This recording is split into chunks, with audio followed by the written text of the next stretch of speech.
I used to think Allison and I had a storybook marriage.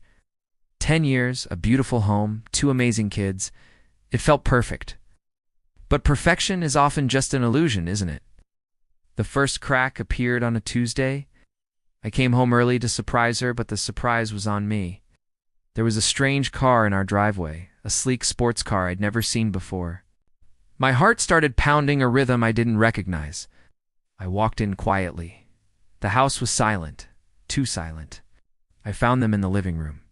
Allison and a man I didn't know.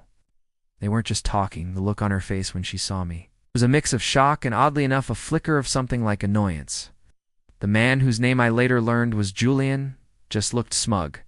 The confrontation was a blur of clipped sentences and shattered trust. "It's not what it looks like, Victor," she said, the classic line. But it was exactly what it looked like. The most painful part, her lack of remorse. She seemed to think this was just a bump in the road, a minor transgression I would eventually forgive and forget. She expected me to stay silent, to swallow my pain for the sake of the kids, for the sake of the life we had built. She thought I was weak. For a few days, I played her game. I was quiet, withdrawn. I watched her as she went about her days, acting as if nothing had happened.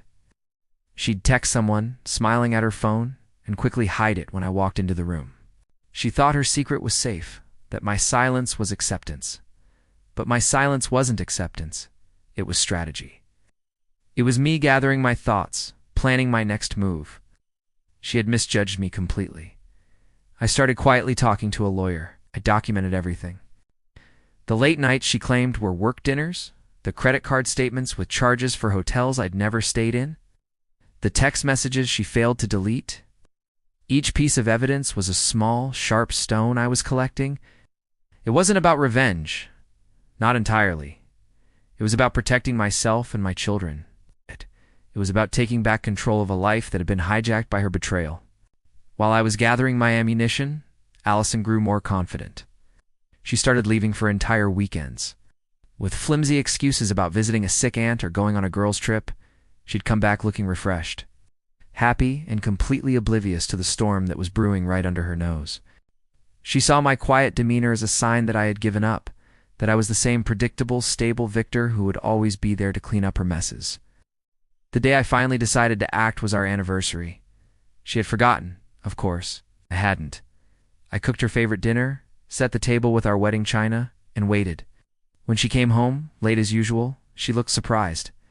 "Oh, Victor, you didn't have to," she said, a little flustered. "I wanted to," I replied calmly. "I thought we should talk. About us. About our future." Hope flickered in her eyes.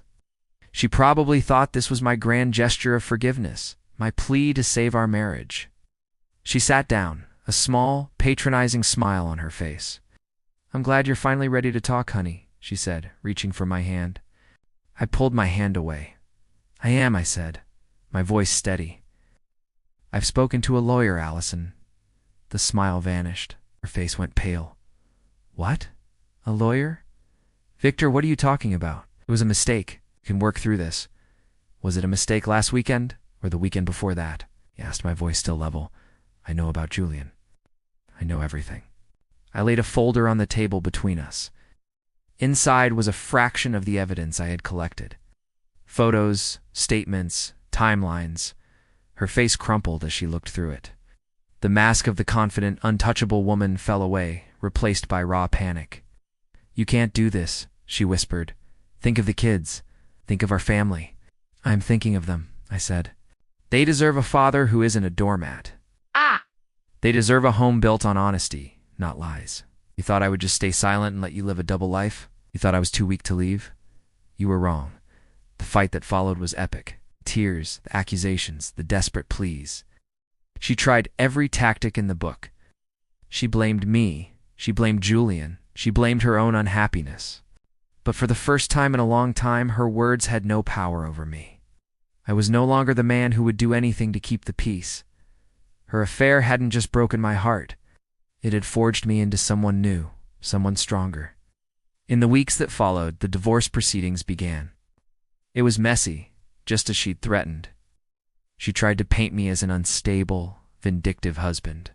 But the truth has a way of coming out, especially when it's well documented. My careful planning paid off. The evidence was undeniable. Julian disappeared from the picture the moment things got legally complicated, leaving Allison to face the consequences alone. I got custody of the kids. The house was sold. Our storybook life was dismantled, piece by piece. There were days of incredible sadness and doubt. Was I doing the right thing? Was I destroying my children's lives? But then I'd look at my kids, and I'd see them thriving in a stable, honest environment, away from the tension and deceit that had filled our home, and I knew I had made the right choice. It's been a year now. Rebuilding my life hasn't been easy, but every day feels more authentic than the last decade of my marriage.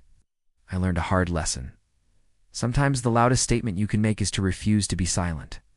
My name is Victor, and this is the story of how I found my voice. It's a reminder that true strength isn't about enduring pain quietly. It's about having the courage to demand something better for yourself and for the people you love. Thank you for listening to my story. If you've ever been in a situation where you felt powerless, I hope this gives you a little bit of strength. Don't forget to like and subscribe for more stories about finding your way back from the dark. You care.